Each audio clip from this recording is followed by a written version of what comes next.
तीन श्राप और तीन लोगों के कारण हुआ था एक रावण का जन्म। जानिए इसका रहस्य। रावण के भीतर सत्व, रज और तम गुण तीनों ही था, लेकिन इनका संतुलन नहीं था। तमोगुण उसमें सबसे अधिक था और सत्व गुण सबसे कम था। ध्यान देने वाली बात यह है कि जय विजय को सिर्फ मृत्यु लोक में जन्म लेने का श्राप मिला था। विजयदशमी के पर्व पर रावण का दहन किया जाता है। पुरानी कथाओं के मुताबिक रावण महाज्ञानी और पंडित था। उसका जन्म एक श्राप की वजह से माना जाता है। ये श्राप उसे सनकादिक बाल ब्राह्मण ने दिया था। असल में रावण और उसका भाई कुंभकर्ण पूर्व जन्म में भगवान विष्णु के द्वापर जय विजय थे। उन्होंने एक बार इन बाल ब्राह्मणों को पैकुंड में प्रवेश नहीं दिया, तो गुस्से में उन्होंने दोनों को मृत्युलोक में जन्म लेने का श्राप दिया था।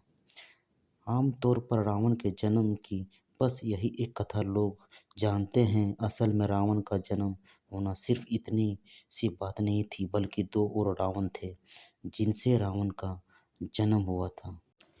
असल में रावण के भीतर सत्व, रज और तम गुण तीनों ही था, लेकिन इनका संतुलन नहीं था।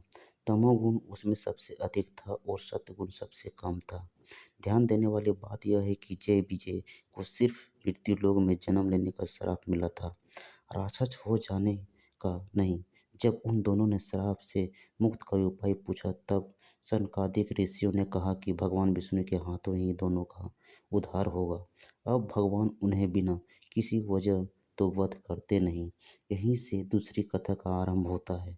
एक बार नारद मुनि को अहंकार हो गया कि वह माया को जीत चुके हैं। भगवान विष्णु उनके इस अहंकार को समझ गए। उन्होंने माया से एक नगर बनाया। नारद मुनि माया के प्रभाव में उस नगर में पहुंच गए और वहां के राजा से मिले।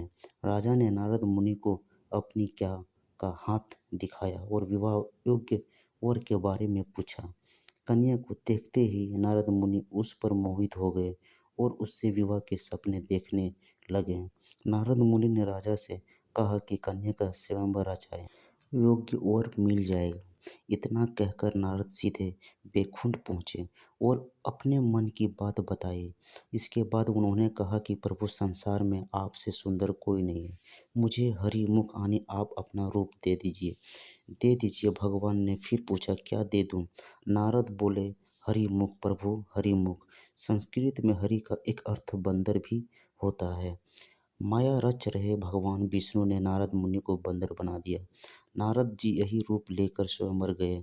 वहां शिव जी ने विष्णु जी के कहने से अपने दोनों गणों को भेज रखा था। स्वयंवर में नारद मुनि उछल उछल कर अपनी गर्दन आगे कर रहे थे कि कन्या उन्हें देखें और उनके गले में वरमाला डालें।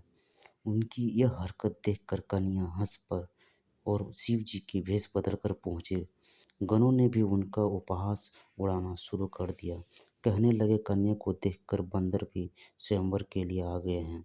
अपना मजाक उड़ाता देख नारद ने दोनों को श्राप दिया कि तुमने मुझे बंदर कहा, जाओ तुम लोगों को मृत्यु लोक में बंदर ही सबक सिखाएंगे। शिव जी के ये दोनों गण रावण और कुंभकर्ण बने।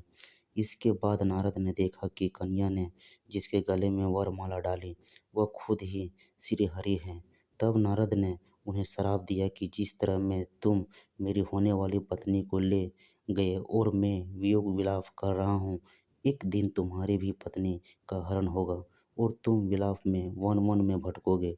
इस तरह राम और रावण का जन्म होना तय हो गया। फिर भी रावण का जन्म में अभी तमोगुण का आना बाकी था। सतयुग के अंत में एक राजा हुआ, प्रताप भानु। वह एक बार जंगल में राह भटक गया और एक कपटी मुनि के आश्रम में पहुंच गया। यह कपटी प्रताप भानु के द्वारा ही हराया हुआ एक राजा था। उसने राजा को पहचान लिया, लेकिन प्रताप भानु कपटी मुनि की असलियत नहीं पहचान पाया। इस तरह मुनि ने राजा की ऐसी बातें बताई जो सिर्फ उसके जानने वाले ही जानते थे। इससे राजा को लगा कि यह कोई सिद्ध पुरुष है। राजा ने उससे चक्रवर्ती होने का उपाय पूछा। कपटी मुनि ने कहा कि 3 दिन बाद ब्राह्मणों को भोजन करवाओ और उन्हें प्रसन्न कर लो। उनके आशीष से ही तुम चक्रवर्ती बनोगे। ब्राह्मणों का भोजन बनाने में खुद आऊँगा। 3 दिन बाद वह कपटी मुनि पहुँचा। राजा ने 1 लाख ब्राह्मणों को भोजन पर बुलाया था। ऐसे ही भोजन परोसा जाने लगा। उसी समय आकाशवाणी हुई कि भोजन में मांस मिला हुआ है। यह अवश्य है। प्रतापभानु से नाराज ब्राह्मणों ने उसे कुटुंब समेत राक्षस हो जाने का श्राप दिया। यही प्रतापभानु रावण बना, उसका भाई कुंभकर्ण बना और प्रतापभानु का मंत्री वररुचि विभीषण बनकर जन्मा। विभीषण को सिर्फ राक्षस कुल में जन्म लेने का श्राप था, इसलिए वह राक्षस होकर भी धर्मपरायण था। रावण के जन्म के ये संपूर्ण रहस्य था। इस तरह 3 श्राप के कारण एक रावण का जन्म हुआ था। दोस्तों, यह स्टोरी आप लोगों को कैसा लगा कमेंट में ज़रूर लिखिए। लाइक कीजिए, शेयर कीजिए और सब्सक्राइब। जय श्री राम।